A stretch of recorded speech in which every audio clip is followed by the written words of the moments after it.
Halo PTN Tangguh semuanya yang lagi mempersiapkan untuk UTBK 2022, Kasiti kali ini bakal membahas soal asli UTBK 2021 Mapel Fisika. Ada yang udah nungguin? Yuk langsung kita bahas soalnya.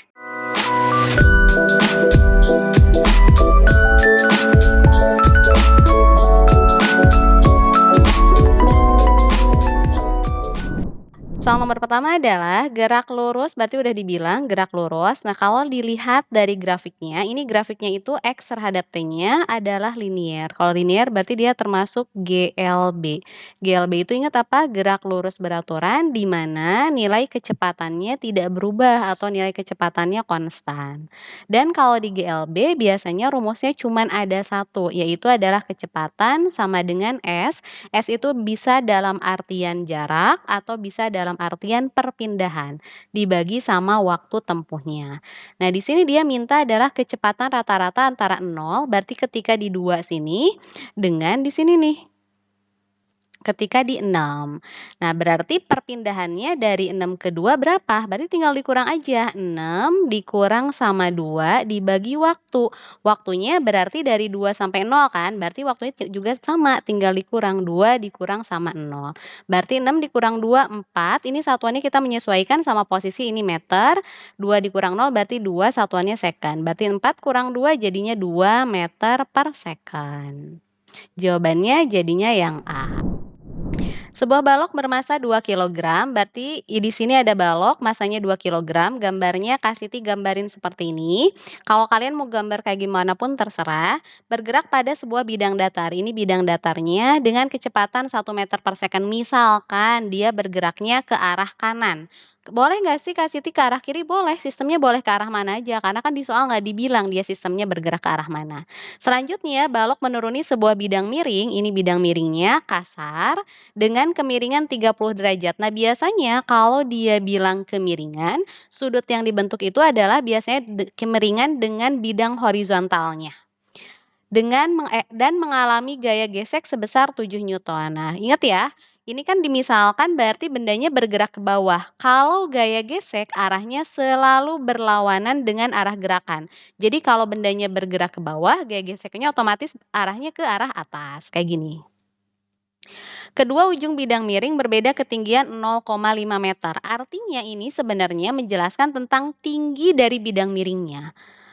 Setelah sampai di dasar bidang miring, balok meluncur pada sebuah bidang datar licin. Nah, ini bidang datar yang di bawahnya. Jika percepatan gravitasinya udah dibilang G-nya nilainya 10, kecepatan balok pada bidang datar yang kedua. Artinya ini yang ditanya adalah kecepatan akhir atau VT.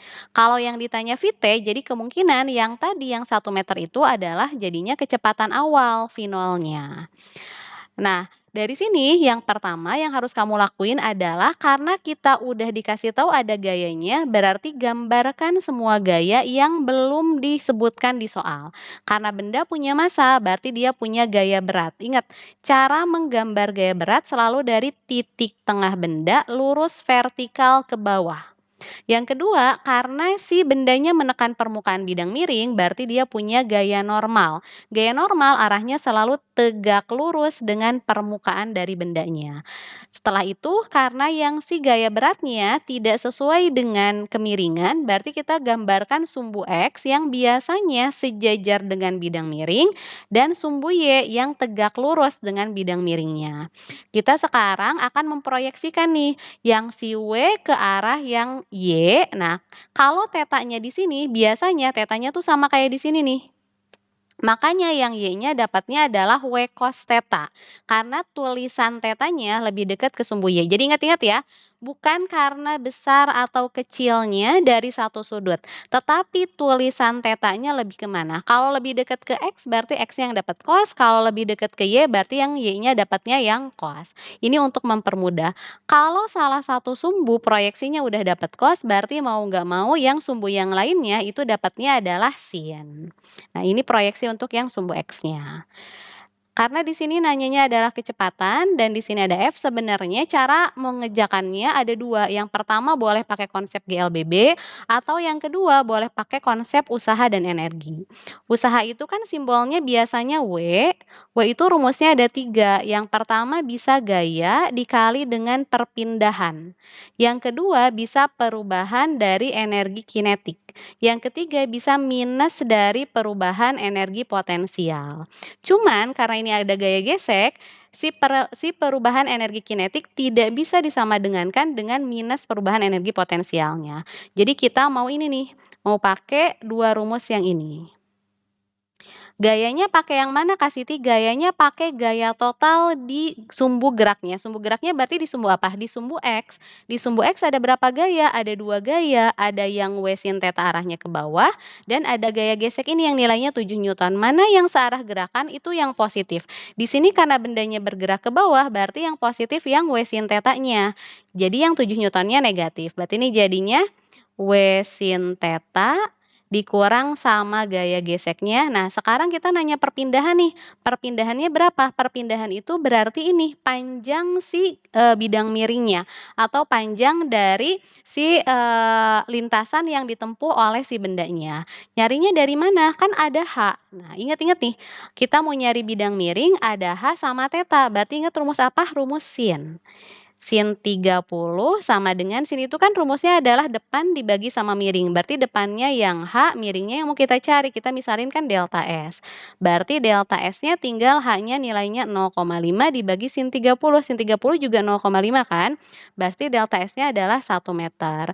Meternya mengikuti yang si satuan H ya. Jadi ke sini kita masukin 1 sama dengan, nah delta Eka itu adalah, Eka itu kan rumusnya setengah massa dikali kecepatan kuadrat.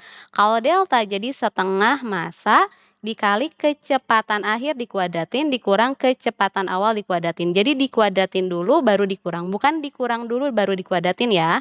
Nah, W itu kan rumusnya massa dikali gravitasi. Massanya adalah 2, gravitasinya adalah 10. Berarti 2 kali 10 jadi 20. Berarti 20 dikali tadi sin 30 adalah setengah dikurang sama G geseknya nilainya 7 dikali 1 sama dengan setengah. Massanya tadi adalah 2. Kecepatan akhirnya yang mau kita cari, kecepatan awalnya adalah udah diketahui tadi ini 1 dikuadratin. Berarti 20 kali setengah itu adalah 10, 10 dikurang 7, 3, 3 dikali 1 berarti 3 sama dengan setengah kali 2 berarti jadi 1, 1 dikali yang dalam kan berarti tetap yang dalam ya. Berarti VT kuadrat dikurang 1 dikuadratin berarti 1. Nah yang min 1 ini kita pindah ruas nih ke sebelah kiri. Berarti jadinya kalau tadinya minus jadi positif kan. Berarti 3 tambah 1 jadi 4. 4 sama dengan VT kuadrat. Berarti VT-nya itu bakal akar 4. Kalau di matematika kan akar 4 itu positif negatif ya.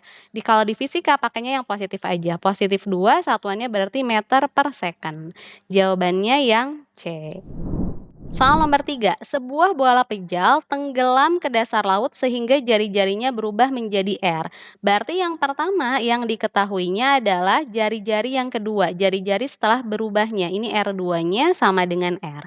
Akibat perubahan tekanan berarti delta P. Sebenarnya karena kita ngomonginnya tenggelam berarti dalam cairan ya. Delta P ini juga bisa dibilang adalah perubahan dari tekanan hidrostatisnya. Jika modulus Boole-nya B, nah di sini biasanya yang modulus Boole ini jarang dibahas nih di sekolah. Beberapa sekolah jarang membahasnya. Jadi sebenarnya apa sih, rumus yang berkaitan dengan modulus Boole dan, tekanan hidrostatis. Jadi tekanan hidrostatis itu rumusnya adalah modulus Boole dikali sama perubahan dari volume dibagi sama volume mula-mula. Karena biasanya kalau benda itu ditekan, nah benda itu bakal cenderung makin kecil. Kalau cenderung makin kecil berarti volume yang pertama biasanya jauh lebih besar daripada volume yang keduanya. Nah, jadi di sini B-nya yang si delta V-nya bukan V2 dikurang V1. Karena V2-nya lebih kecil, jadinya V1 dikurang sama V2 dibagi sama V1 kayak gini. Yang ditanya di sini adalah volume mula-mula. Berarti yang ditanya adalah V1-nya berapa? pH-nya kan tadi delta P Terus modus book-nya B, V1-nya mau kita cari, V2-nya nanti bisa dicari dari rumus R dibagi sama volume mula-mula. Berarti kita kali silang ya, berarti ini delta P dikali sama V1, berarti ini kali pelangi kan, B kali V1, B V1 dikurang B kali V2 berarti B V2, kayak gini. Nah, karena di sini ada clue nih, si B-nya dibagi delta P, jadi mungkin kita, nanti harus membagi nih setiap ruasnya mungkin sama yang si delta P-nya. Tapi sekarang karena mau nyari V1 kita kelompokin aja nih semuanya yang si V1-nya sama V1. Berarti ini biar positif jadinya B dikali sama V2 sama dengan ini B dikali V1 dikurang sama delta P dikali sama V1. Berarti Kak Siti bisa keluarin yang si, V1-nya berarti jadi V1 ini jadi B dikurang sama delta P, kayak gini. Nah, berarti kita V1-nya bakal sama dengan, berarti jadi B dikali sama V2 dibagi sama B dikurang sama delta P, kayak gini. Nah, kita bisa bagi nih setiap ruasnya pakai B. Nah, berarti kalau kayak gitu, kita pindahin ke sebelah sini, berarti V1 sama dengan ini kan dibagi sama B1, dibagi sama B, dibagi sama B juga ya. Nah, berarti nih kalau B V2 dibagi B kan berarti tinggal sisanya V2 dibagi sama B dibagi B berarti kan 1 dikurang delta P dibagi B berarti delta P per B. V2-nya karena ini bentuknya adalah bola, ingat rumus bola apa? Rumus bola itu adalah 4/3 pi R, ini berarti yang setelahnya dipangkatin 3 dibagi sama 1 dikurang delta P per B. Nah, 3-nya tinggal kita pindah ruas ke bawah berarti 4 pi R pangkat 3, 3-nya kita pindahin ke bawah jadi 1 dikurang delta P per B. Ini B ya, Nak?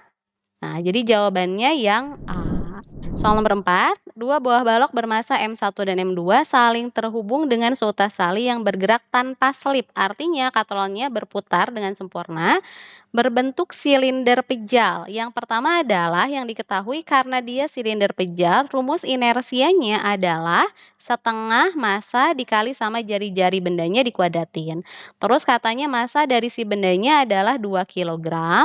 Diketahui percepatan gravitasi berarti G-nya ini 10 meter per second kuadrat.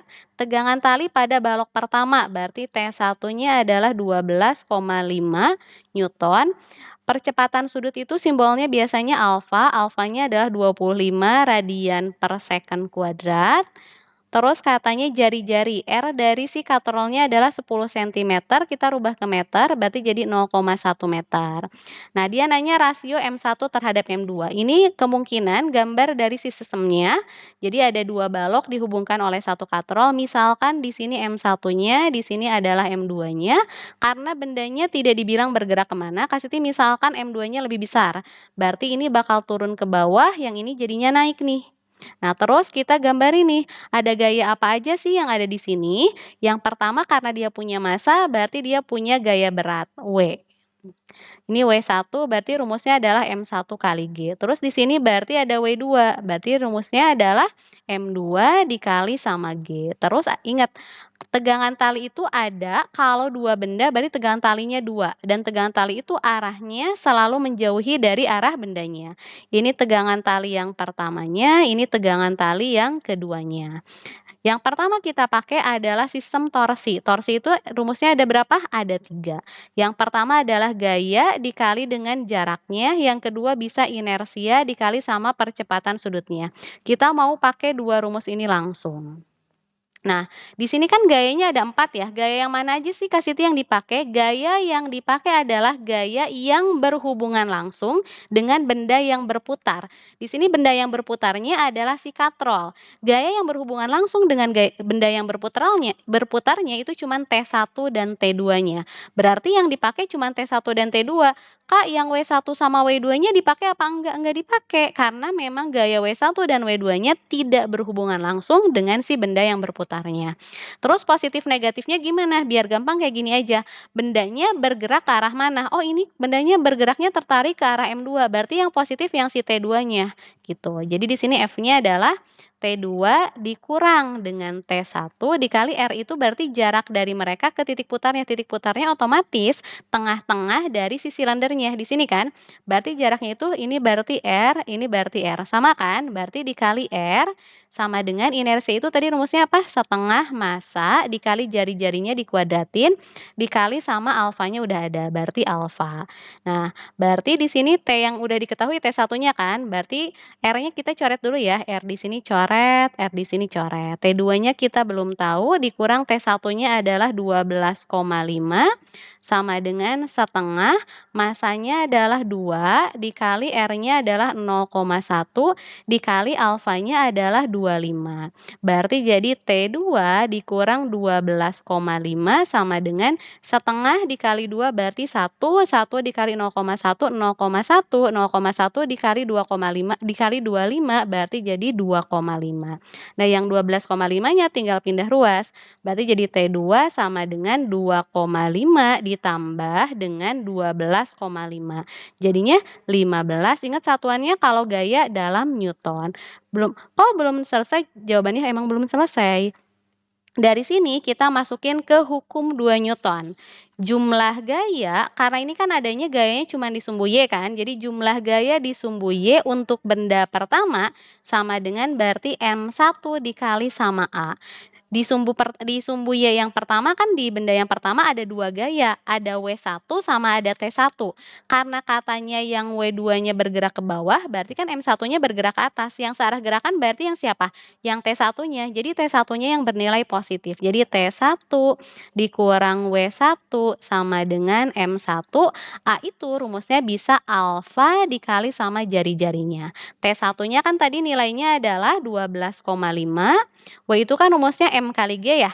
M1-nya M1, gravitasinya kita anggap 10, berarti jadi 10 M1 sama dengan ini berarti M1 dikali alfanya adalah 25, R-nya adalah 0,1. Berarti jadi 12,5 sama dengan ini kan 25 dikali 0,1 berarti 2,5 ya. Ini minus pindah ruas berarti jadi positif. Berarti jadi 10 ditambah 2,5. Jadi 12,5 M1, berarti M1-nya sama dengan 1. Sekarang kita cari total gaya yang ada di sumbu Y. Berarti jadi M2 dikali sama A. A-nya sama apa beda? Kasih sama. Kan mau katrol M1 atau M2 dia bergeraknya barengan. Berarti A-nya untuk M1, M2 dan katrol nilainya sama. Nah, kalau di benda yang kedua, yang positif yang mana? Karena benda kedua tertariknya ke bawah, berarti yang searah kegerakan adalah yang W2. Berarti jadi W2 dikurang sama T2 sama dengan M2 dikali sama A. Nah, Kak Siti hapus dulu yang ininya ya, karena menghalangi. Nanti gak cukup tempatnya. Nah, berarti W2 itu rumusnya berarti M2 kali G kan, gravitasinya 10, berarti ini jadi 10 M2 dikurang T2-nya udah dapat 15 sama dengan ini berarti M2, A itu tadi alfa dikali sama R. Berarti 10 M2 dikurang, ini kan kita pindah ruas ya, berarti M2 alfanya adalah 2,5, R-nya adalah 0,1 sama dengan 15. Berarti ini ini harusnya 25 ya. Alfanya itu 25. Alfanya itu, mohon maaf sebentar, alfanya itu adalah 25. Nah, berarti 25 dikali 0,1, 2,5 kan, 10 dikurang 2,5 kan berarti jadinya 7,5 ya. 7,5 M2 sama dengan 15 nih, berarti M2-nya tinggal 15 dibagi 7,5 kan, berarti 2. Berarti perbandingan M1 terhadap M2-nya adalah 1:2. Jawabannya yang D. Terima kasih udah menonton video Kak Siti kali ini, mudah-mudahan kalian mengerti. Jangan lupa diulang sendiri ya. Kalau kalian menganggap video ini bermanfaat, tolong share ke teman-teman yang lainnya. Jangan lupa subscribe dan like-nya. Untuk ada pertanyaan boleh di komen ya. Kasih ditunggu. Assalamualaikum. Terima kasih sudah menonton video ini. Like jika video ini bermanfaat, subscribe untuk bantu channel kami. Dan jika kamu punya pertanyaan, silahkan komen di bawah ya. Sampai berjumpa lagi di video selanjutnya.